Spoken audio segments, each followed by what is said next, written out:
کردن نمیتواند. برای همون میگویند که به آب حیات نیست، ولی این درست است. اگر آب باشد تازگی هم نیست در حیات است، چون که اگر که ما از آب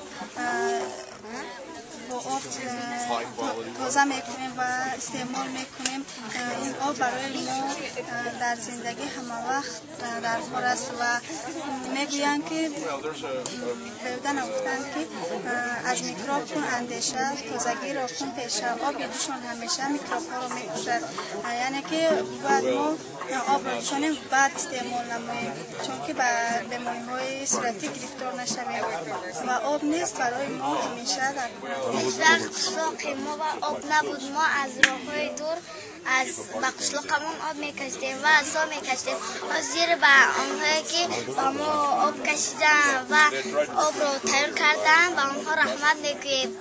دیهات به آب محتاج بود. آب منبع حیات است. همه اینو میدونن. برای همین دیهات به آب احتیاجات کلان داشت. کارهای همه زنها سبک شده کرد. آب حیاتی است. برای محله، برای خلقها، برای طفل‌های یاش، برای کم بودنی کمبزات‌های مردم بسیار این آب یاردم میرساند. همه خلق از جانب من، از جانب خودم و از جانب همه خلق دیه با شما تشکر و مننداری خود را بیان میکنم. آمین. خدا فیض برکت بده شما را آب بده و همه ما را تن سعادت. الله.